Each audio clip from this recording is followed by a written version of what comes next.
You the nanny or were you the girlfriend? When we had opportunity, I still slept with him. So you were both.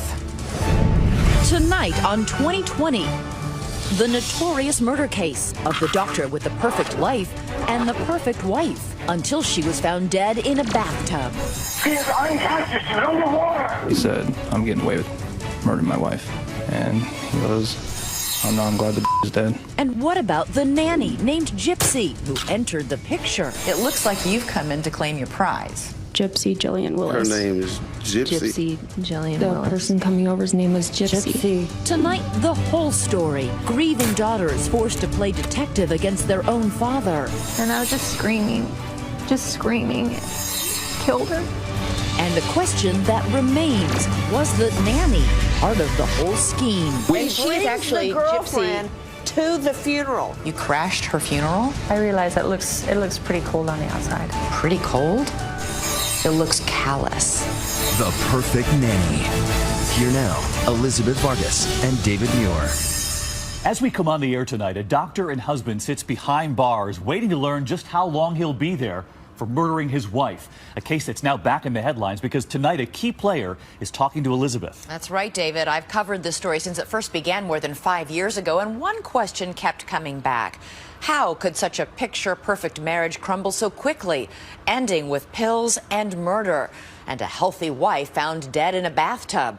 And did it have anything to do with the family's perfect nanny? Or was she? Michelle Summers was a fresh-faced beauty queen from California, a sometime model with a string of suitors. But it was a handsome, aspiring doctor named Martin MacNeill who made her fall hard and fast. They eloped when Michelle was 21 and soon afterward started a family. She had 4 kids in 5 years, so we were just boom, boom, boom. Alexis and Rachel MacNeill grew up idolizing their father. We thought, what an inspiration to become a doctor, to become a lawyer. I wanted to, follow in my father's footsteps. I always wanted to be a doctor, just like him. A doctor who didn't just help heal his patients, but who also taught Sunday school at their local Mormon church, and who seemed to have a heart big enough to adopt 3 young Ukrainian orphans, Elle, Giselle, and Sabrina. So from the outside looking in, it sounds like the perfect family. Yeah. If you're thinking it seems too good to be true, you're right. Take a closer look at the picture-perfect patriarch, and a different image begins to emerge. Not the typical father. He was just very Very haughty, stern, kind of haughty, arrogant. Mm-hmm. He thought anyone that was not at his educational stature was very beneath him. He treated them very poorly. The only 2 things I want you to learn in school. Number 1, how to use the English language effectively. Number 2, how to effectively use money. When the family moved to the Utah community of Pleasant Grove, next-door neighbors Doug and Christy Daniels couldn't help but notice the contrast between Martin and Michelle. She was very quiet, was always very pretty and very well kept. All the girls were just dressed perfect, like a tea party. But the Daniels say Martin was a braggart and a bore. If Martin was ever around, it was him that always dominated every conversation. You could tell that he had a huge ego. He just made sure to say that he was downsizing into his home and that he was a doctor and a lawyer. Martin's adoring daughters often found themselves apologizing for their dad. Everybody hated him. Everyone hated him. I was constantly trying to explain my father. When he'd come home, he was a completely different person. So we thought we knew the real person. It was when Martin turned 50, his daughters say, that the quirks they'd always defended turned stranger. He became obsessed with the way he looked. He started tanning a lot. You mean going to tanning salons? Tanning salons. He lost weight. He'd start exercising just all the time, just in the middle of a conversation, jumping and doing push-ups, things like that. It was really bizarre. I mean, really very strange. Very out of the ordinary. How did your mom react to all this behavior all of a sudden, this focus on physicality? She was suspicious. And even more suspicious as Alexis was when their father began disappearing for long stretches. This seemed less like a midlife crisis and more like an affair. When Alexis says Michele confronted him about it, Martin made what seemed like the ultimate effort to change the topic. Newly fit and supremely tan, Martin told Michele she should do some improving of her own. Your dad decided that your mom should get a facelift. Out of the blue. And my mom had never talked about that before or anything. She'd never been into plastic surgery. So how much convincing did it take for your mom to agree to this? Quite a bit, actually. She saw my dad tanning, getting all in shape. So I think, my mom was just a little concerned too. Oh, well, maybe I should do a couple things, maybe that will help. Wavering but wanting to keep her husband happy, Alexis says Michele reluctantly agreed to the facelift. And my mom said, Martin, let's just wait until the summer. I would be home from medical school for my summer break, and so I could help with the recovery. And my dad said, oh no, Alexis, you have spring break coming up in a week. Let's do it then. In a week? My dad said, we have everything set up. The anesthesiologist is reserved. We need to do it. April 3rd, 2007. Just 2 weeks after Alexis says her father first suggested it, Michele undergoes a full facelift. Alexis says Martin insists the surgeon prescribe a powerful combination of painkillers and sedatives almost never taken to recover from this kind of procedure. And the surgeon agreed? He knew my dad was a physician, so he thought he knew how to, dose different medications. It was just bizarre because, my mom was very sensitive to medication anyway. Alexis, away at medical school in Nevada, came home to care for her mother, but the evening after the surgery, she says her father abruptly told her to leave. He said, I need you to get some rest, Alexis. And I said, no, I want to stay right here by my mom. And he told me, I'll take care of her medicines tonight. You say that the next morning, when you saw your mom, she was heavily medicated. She was completely sedated and out of it. The next day, it took a pretty much 24-hour period until she kind of regained consciousness and was able to talk to me. And she said, Alexis, your dad, he just kept giving me medicines. And I went right to my dad. And he goes, I don't know, I must have done something wrong. And he said, oh, and your mother threw up, so then I gave her more medicine. I said, Dad, don't give her any more medicine. I'm gonna take over. Alexis spends the next 4 nights taking care of her mother and monitoring her medication. Michele seems to be feeling better. But one morning, as Alexis was washing her mother's hair, she says Michele dropped a bombshell. She started to cry. She said, if anything happens to me, make sure it wasn't your dad. And I said, Mom, what do you mean? What are you saying? And she just said, make sure if anything happens to me, it wasn't your dad. Alexis alone knows her mother's terrible secret fear, but Alexis would soon discover her father was keeping secrets too. Phone records revealed he was making calls at all hours of the day and night to the same number. Who was on the other end of the line? See what's next.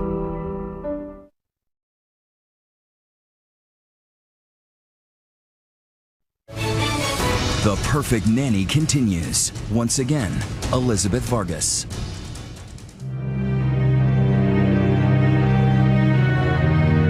Michele MacNeill is recovering from a facelift her daughters say she had only to please her husband, Martin. Daughter Alexis gets ready to go back to medical school, still troubled by a strange warning she says her mother gave her about her father. But she is happy that Michele appears to be on the mend. The doctor said she was healing great. She looked great. Went out to Sizzler. She had a steak dinner. She was feeling great.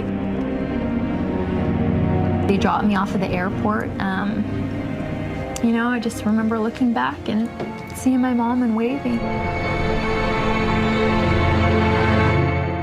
But the next morning, less than 24 hours later, there would be a 911 call from the MacNeill home. Swollen in the bathtub. Okay, is she conscious? She's not. She's not put on a position. Martin MacNeill, a prominent local doctor, sounds frantic. She is unconscious. She's underwater. Okay, did you get her out of the water? I can't. Let the water out. Veteran 911 dispatcher Heidi Johnson is on the line. It was really hard to understand him because he was yelling very hysterically at me. Okay, is she breathing at all? So I tried to calm him down and tried to get the information from him. Okay, do you know how to do CPR? I'm doing it. Okay, do not. But he didn't want to stay on the line with me and he hung up. In fact, Martin hangs up not once, but 3 times in less than 5 minutes. And he fails to give an audible address. As a result, Heidi Johnson loses precious minutes figuring out where to send the ambulance. Meanwhile, Martin sends the youngest MacNeill child, 6-year-old Ada, next door to neighbor Christy Daniels. And she said, my dad needs some help. It was Ada, just home from school, who first found Michele unconscious in the bathtub. So I ran in and, followed his voice into the bathroom, and he says, I've already called 911. I need a male's help. A man's help to lift his dying wife from the tub? Crucial time passes as Martin sends Christy to call for her husband, Doug. And I just immediately went straight to her legs and grabbed her legs, and Martin grabbed her upper body, and we lifted her out of the tub and onto the floor. Doug says it is chaos in the bathroom, with Martin veering from frantic attempts at CPR to fury. He would calmly be doing puffs of air, and then he would suddenly have an outburst of yelling, why, all for a stupid surgery. In the midst of it all, the phone rings. It is Alexis calling from medical school in Nevada. She is surprised when her father answers. He said, your mom, she's in the tub. She's not breathing. I've called an ambulance. And then he hung up. For Alexis, in that moment, her mother's terrible secret fears begin to crystallize. I just dropped all my books and started driving to the airport. And I was just screaming. He killed her. That was my first instinct. He killed her. Before you left, your mom said, if anything happens to me, make sure it wasn't your dad who killed me. My dad had no idea that my mom had confided in me. And I knew I was the only one that knew this, so I needed to start figuring out what had happened and protect the rest of my family, because my dad was a killer.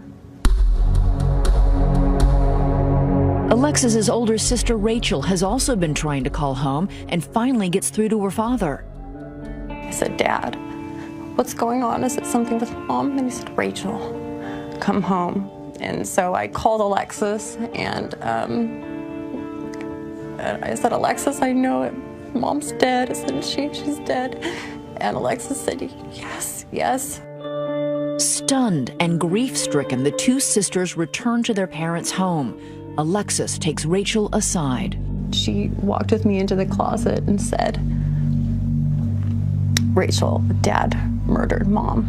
I know he did. I said, what are you talking about? I thought Alexis might have just been overly emotional or just devastated. But soon, Rachel starts wondering. Her father's story of what happened doesn't seem to add up. Okay, do not hang. Why would this experienced doctor hang up repeatedly on the 911 operator? And why would a seemingly fit man need another man's help to rescue his dying wife? It was very strange to me that he couldn't lift my mother out of the tub, because he was finishing the downstairs basement a few days prior, and I had helped him lift sheetrock in.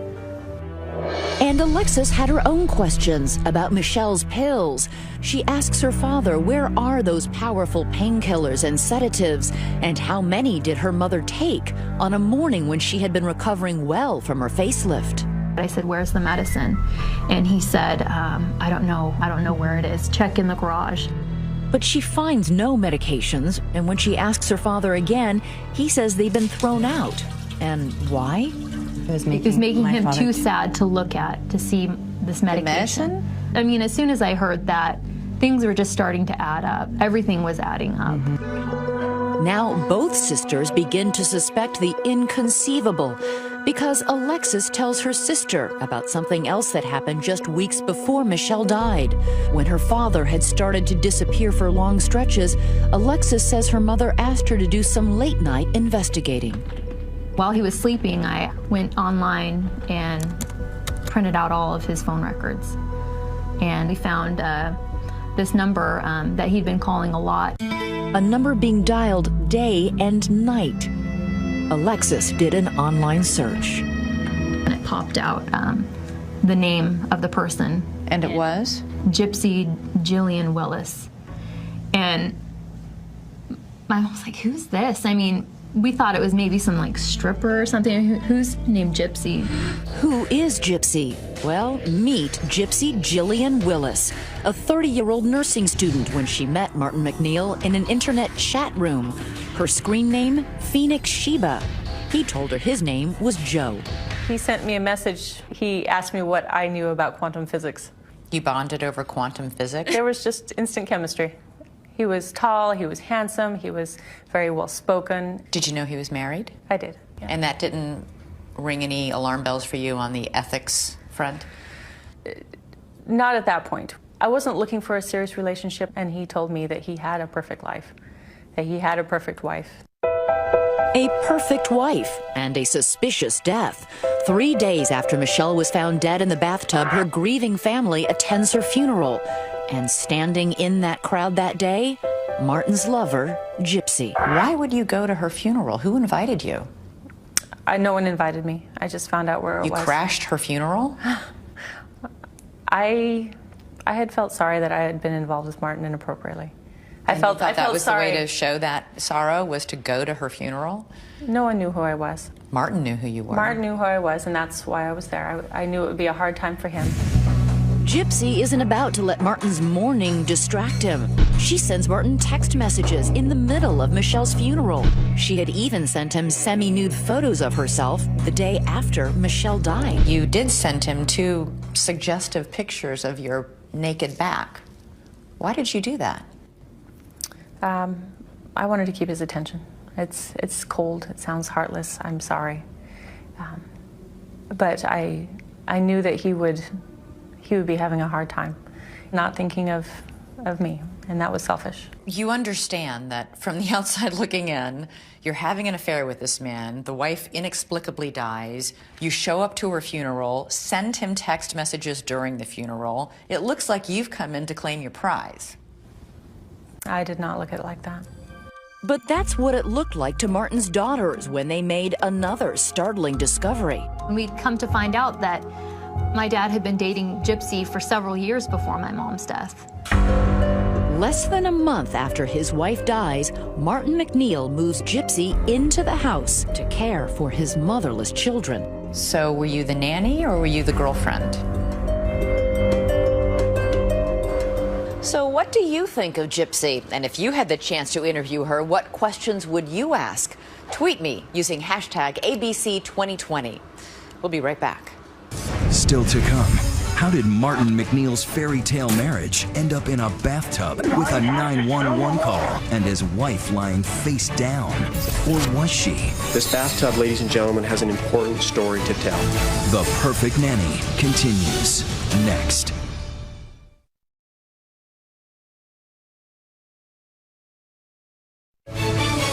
'20 continues with The Perfect Nanny. In the hours after Michele MacNeill's death, Pleasant Grove police detectives see no reason to treat the bathroom where she died like a crime scene. They collect no evidence from the MacNeill house. And the only person they interview is her husband, Martin, who they know is a well-established local doctor. He tells them he believes his wife passed out while preparing the tub. I thought that if this is a healthy woman that died, that there would be some sort of big police investigation. Their police report onto my mother's death is about 2.5 paragraphs. The medical examiner determines that hypertension and an existing heart infection called myocarditis caused Michele's heart to fail. In other words, death by natural causes. Natural cause? She's not an old woman. She just turned 50 years old. I mean, she had a few issues. She had a little bit of high cholesterol, some high blood pressure. Police close the case. Alexis and Rachel are stunned. But their father is moving on, and quickly. He arranges a funeral within 3 days, and just 2 days after is back at work. And even though Alexis and Rachel say they have offered to come home to care for the 4 younger MacNeill children, their father announces he will hire a nanny. And he already seems to have one in mind. And he said, "Oh, I found the perfect nanny." And I said, "What's her name?" And he said, "Oh, I think it's Jillian." I said, "Dad, Gypsy Jillian Willis." I said, "I know that woman. I know Mom was worried you were having an affair with her, and you are not to bring her in the home." But Martin would not be deterred. He calls a family meeting. And he said, there is going to be an interview for a nanny, and there was only one candidate, and that was Gypsy. Gypsy. Imagine that. Yeah. And she got the job. She didn't cook, she didn't clean, she didn't take care of the children in any way. Why did you move into the home? Martin told me that he needed help with his younger children. Were you still sleeping with him? I was. So were you the nanny or were you the girlfriend? I moved in to help with the kids. When we had opportunity, I still slept with him. So you were both? If you want to look at it like that. But Martin's daughters didn't like the look of that one bit. She walked into the house like she owned the place. And then when I questioned my dad and said, "What's going on?" he said, "Oh, she's a guest in our home, and how dare you question me?" He said, "If you fight me, I'm going to get you thrown out of medical school." And he started threatening me, "I'm going to take you down." I was told that I needed to leave the home because I wasn't nice to Gypsy. He wanted to make it known that it was either Gypsy or his children, and he chose the nanny. Yeah. The nanny.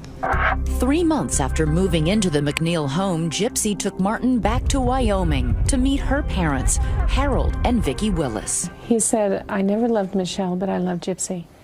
And I said, "But you had a family with Michelle." He says, "Actually, I loved her as a friend, I loved her as a sister, but I never loved her like I loved Gypsy." During that trip, Martin proposed to Gypsy in front of her family. Gypsy's sister Julie was there. He gave this grand speech about how he loved her and how he loved her from the moment he saw her, and he knelt and proposed to her, and Gypsy cried. It was very fairy tale. This was the man who'd been telling you just a couple months earlier that he had the perfect life and the perfect wife. Yeah. So you must have been shocked when 3 months after she died, he proposed marriage to you. I wasn't shocked. It just, like I said, it seemed very natural. It seemed like a natural progression. I believe he loved his wife. He did sincerely mourn Michelle, but she was gone. And I didn't suspect anything unusual. So you're saying he never told you, "I wish I wasn't married to Michelle"? He never said that. "I wish Michelle was dead"? No, he never said that. "I'd rather be with you and not Michelle"? He didn't say that. Martin didn't say he'd rather be with Gypsy, but was he thinking it? And what was she thinking? Don't you think it's a little funny that he goes from saying, "I love Michelle," to, "Oops, she died, move in, let's continue sleeping together while you take care of my kids, and will you marry me"? I realize that it looks pretty cold on the outside. Cold. Gypsy's own sister Julie goes even further. I would consider Gypsy to be a deceptive, malevolent, malicious, calculating person. Calculating and violent. It wasn't right. Julie says Gypsy had feuded with her and other family members for years. And even Gypsy admits to having a fist fight with her mother over ownership of a dog, the last time she ever saw her family. I was bruised from head to toe. I had a sprained knee. I had choke marks around my neck. She lunged forward and she bit me on my upper left bicep. A bad bite. You could count every single tooth mark. She doesn't care who gets hurt. She doesn't care what circumstances are ruined. Fist fighting is one thing, but could Gypsy have gone so far as to help Martin kill Michelle?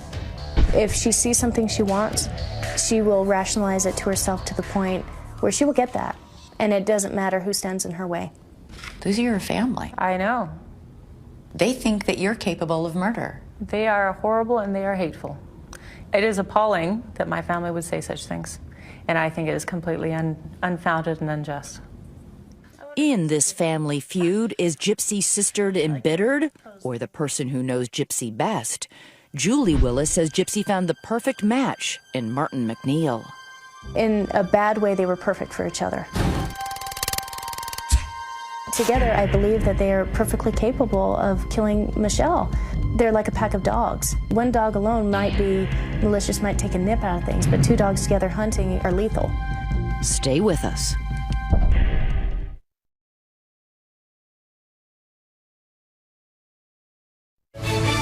Once again, Elizabeth Vargas. 4 years ago, two desperate sisters took their story to 2020 after a small-town police department closes the case on their mother's death in the family bathtub and let their father, Martin MacNeill, off scot-free. Not only would they not listen, they were mocking us. They were saying, you're ridiculous. You guys are just upset that, you know, your dad has had an affair. Lots of people have affairs. But they found a sympathetic ear in Doug Whitney, an investigator at the Utah County Attorney's Office. 2 years after Michele's death, they convince him to reopen the case. And when he does, he finds something surprising. Martin was not the man he claimed to be.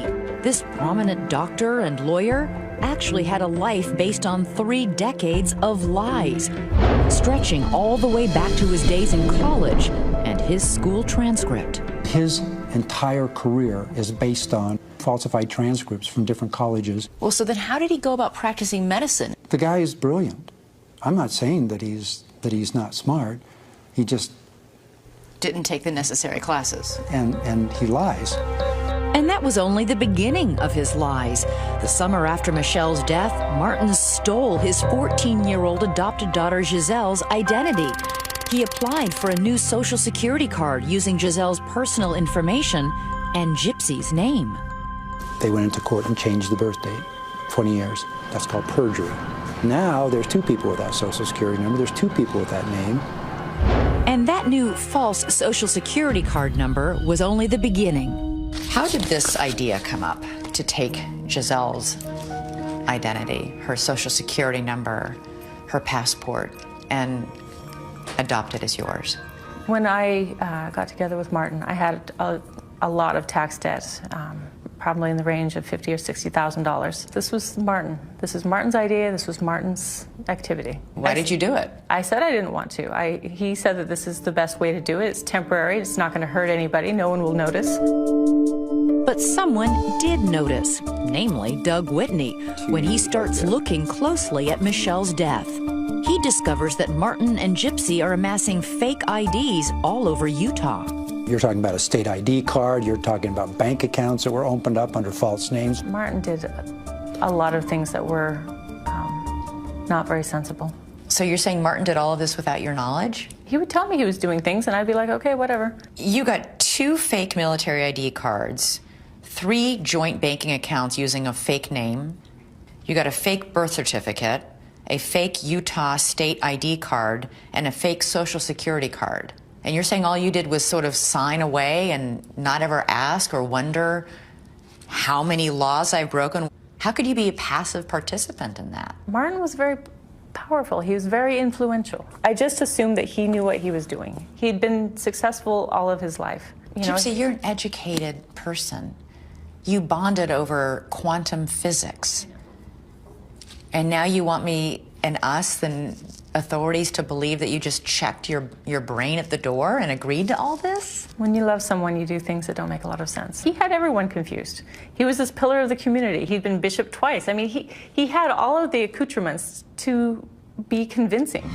Martin MacNeill's gigantic con job was stopped short by Doug Whitney's investigation. He had both Martin and Gypsy arrested for identity theft, and they were convicted in federal court and sent to prisons in Texas.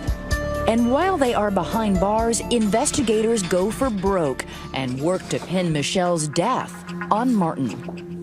I will simply say that I believe that Martin MacNeill is a sociopath. They begin chipping away at Martin's version of the story of his wife's final bath and ask some tough questions. Why couldn't a fitness addict like Martin lift his wife out of the bathtub alone? Could Martin's relationship with Gypsy be a motive for murder? The questions raise suspicions, but it's still not enough to charge Martin with murder. Then the prosecutors catch a break. Something happens in prison that lands MacNeill in hot water. And weeks after his release from prison on the fraud charge, he is arrested again, this time for murder. There is a big trial getting underway in Utah. There was no doubt in my mind that one day this case was going to be reopened. 5.5 years after Michele died, Martin MacNeill sat once again before a judge, this time fighting for his life. This case is a puzzle with many pieces. The trial opens with MacNeill's defense attorneys claiming Michele died of natural causes. What is very important in this case is that none of the medical examiners believe that Michele's death was due to a homicide. The jury of 5 men and 3 women was about to hear Martin's sordid secrets when witnesses reveal how he really felt about Michele. And he goes, "Oh no, I'm glad the is dead." Next.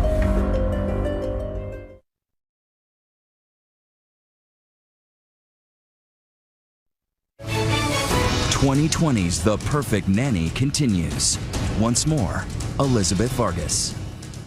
Taking center stage, a model of a bathtub. It was called The Case of the Murder in the Bathtub, gripping the country for weeks. She finds her mom dead in the tub. Martin MacNeill on trial for his wife's murder. Let me just say, may they rot in hell. Martin MacNeill sat in a Utah courtroom charged with the premeditated murder of his wife and the mother of their 8 children. His chief accusers, his own grown daughters, who believe their dad was a killer. Ladies and gentlemen of the jury. But Martin's defense team tries to discredit the daughter's version of events, sticking to the coroner's original report that Michele's death was from natural causes. Martin MacNeill is innocent, ladies and gentlemen.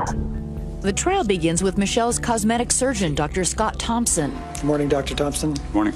He runs through the laundry list of drugs he prescribed for Michele following her routine facelift surgery. Keflex, Phenergan, Valium is the anxiety medication, Percocet, Ambien for the sleeping, erythromycin eye ointment, the Medrol dose pack, the hydrocodone elixir, liquid medication for pain. Thompson admits he wouldn't normally prescribe so many drugs, but that Martin, a fellow doctor, assured him that he wouldn't let Michele take too many pills. Why did you prescribe it here? Because Martin was a physician and he asked me for these things. Was it your intention that Michele take all these drugs together? No. Would you have prescribed this combination to her if Martin was not a physician? No. On the stand, Martin's daughter Alexis testifies that Martin forced Michele to take more drugs than she wanted. She said, "Lexi, I don't know why, but your dad kept giving me medication. He kept giving me things, telling me to swallow." And she said I even started to throw up, but then he started giving me more medication. Did she make any specific requests? She actually had me take out every single pill from the pill bottles, and she wanted to feel what the pills felt like in her fingers,